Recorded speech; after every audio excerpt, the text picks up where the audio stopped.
We have a lot to discuss, Oh, DC. yes, I we mean, do. Can we get holy there? smokes. Yes, let's get there. Can We we have a get lot to there? discuss, my friends. Okay, Saturday night, UFC 257, Etihad Arena, the final of the three shows this past week on Fight Island, the big one, Conor McGregor versus Dustin Poirier 2.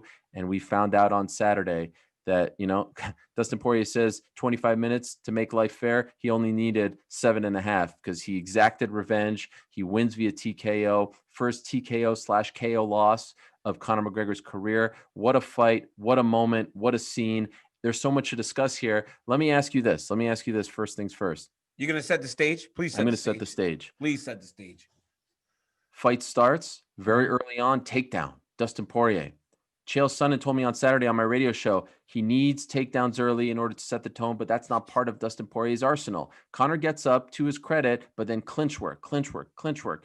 Were you surprised that Poirier started the fight like that and landed the takedown and was able to keep him in the clinch as long as he did? It was almost half the first round.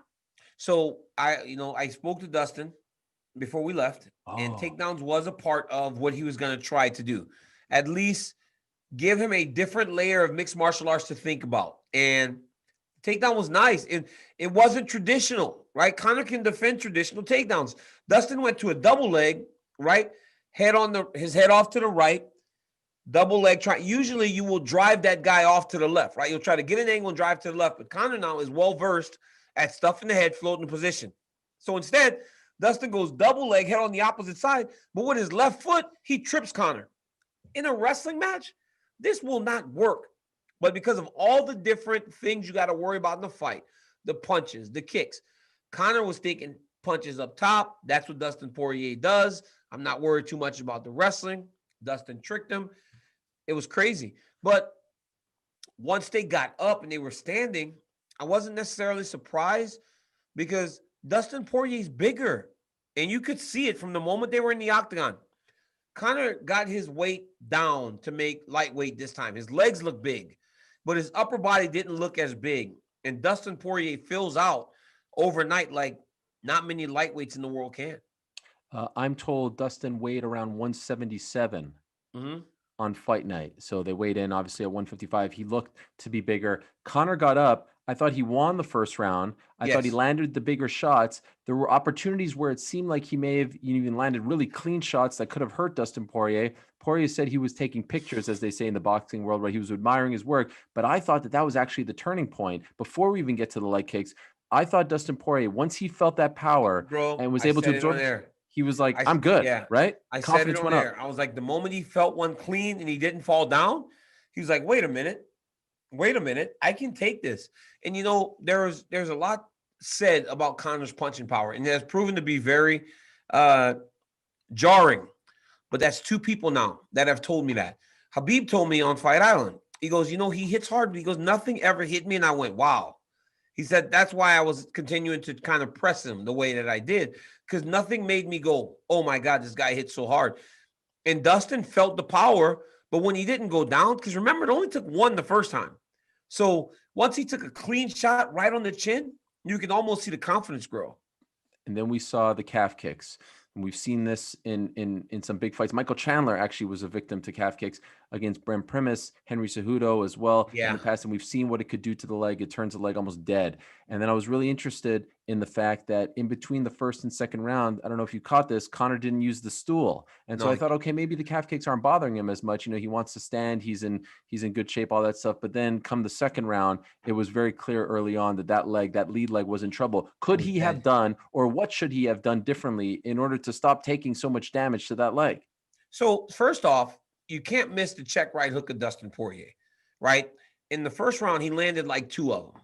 Then one he missed very, very close, and he went to Conor. He kind of Mhm. pointed at him like, "Hey, Yep, I you got better you. be careful." That was the same punch he's hurt Max Holloway with, same punch he hurt Justin Gaethje with. He throws this beautiful check right hook, and I've said it. Dustin is a right-handed guy, so when he's punching you with his jab and with that hook, he's hitting you with his power hand. This thing has just become so good that it's almost viewed as his main weapon. The reality is, this is this guy's dominant hand. So when he's throwing that right hook and he lands it, it's buzzing guys. And he hit Conor with one, and then he threw another one. He barely missed him, and he told him, hey, this is one you got to watch for. Now, as we get to the leg kicks become available because they're both southpaws, right? They're both southpaws. Mm-hmm. When I'm fighting as a conventional fighter, 75, 80% of the time, the guy in front of me is going to be fighting me as a conventional fighter. You don't see as many southpaw guys. Luke Rockhold was a problem because he was a southpaw. He could jam the body kick. He threw a left hook.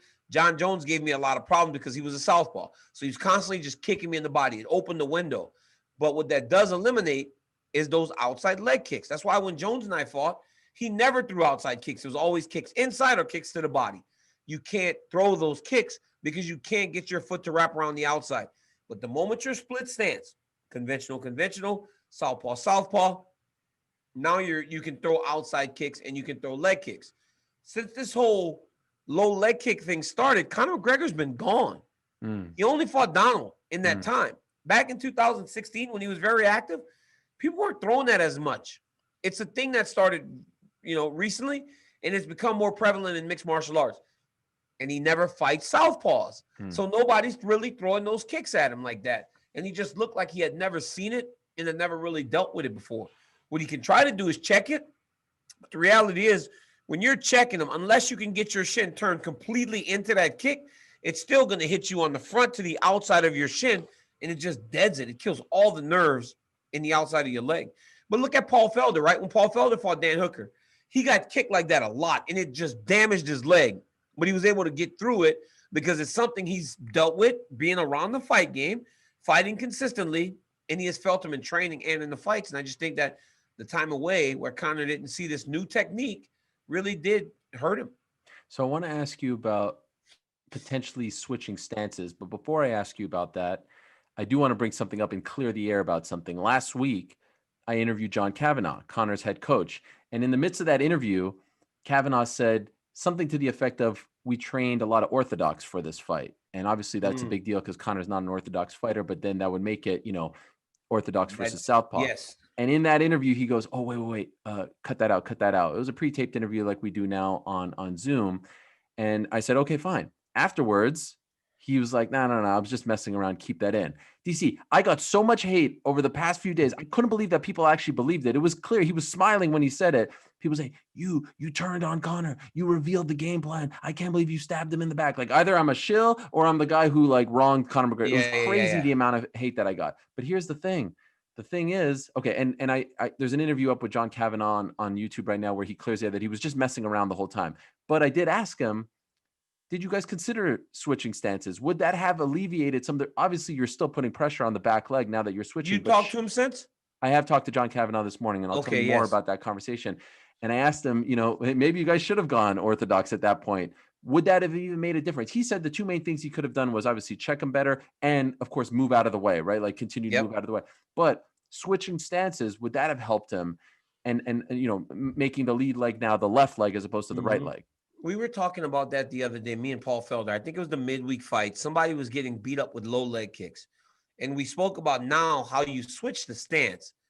Now it's unfamiliar, right? Because this isn't something that you're used to doing. And then B, the damaged leg is the back leg. And all the power comes from the back. Everybody thinks you don't punch off of your front foot. Right. Everything you punch off of is off the back foot. Yep. So now this damaged leg that you can get no weight on is your back leg. Sure, it protects it from getting kicked anymore. But how effective are you going to be, A, fighting out of a stance that you're not familiar with, and B, trying to throw power punches with your non-dominant hand off of a foot that you really can't get any drive off of? So it might have allowed for him to stay in the fight a little bit longer, but I think that it would have really limited what he could do. Because, honestly, Ariel, punching power, movement, everything starts off the back foot. Yeah. You're not stepping with your front foot, then your back foot follows. You're kind of moving. Dominic Cruz is doing a whole bunch of fantastic footwork, right?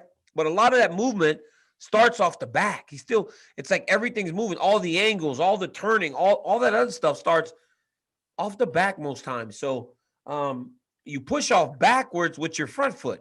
But guess what catches your action as you go back? Your back foot, right? When you push off the slide back, you eventually pivot with the back foot in order to go back forward or pivot and turn.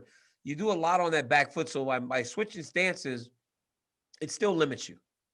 I love when John Anik says investing in something. He invested in the calf kicks. Yes. Obviously, it paid off. Fantastic game plan by Mike Brown, Thiago Alves, the whole team. And then eventually you saw the leg kind of give out, and then he rock and socked them and finished. You saw it. You saw and then it. you freaked out. And what a shot that was. Untucked DC. Oh, my goodness. I mean, come on, man. Why did they have to run that? At this point, I'm not even. I had taken my shirt off, like, because if we're in Vegas, I literally just sit the whole time because Rogan does the interviews, sure, or Anik does the interviews. Unless I'm going in there to do the interviews, I can sit. Like, reality is, you can go there in shorts because you never get up. But on the pay-per-views, I get up for the stand-ups, I tuck in, I get nice and ready. But then once I sit down, I'm there for the next 7 hours, right? And I sit and I get comfortable, and I get to enjoy fights. Is what I do. I can't believe that's my job. Mm-hmm. My job is to watch fights next to the octagon. It's fantastic. And I was excited for Dustin.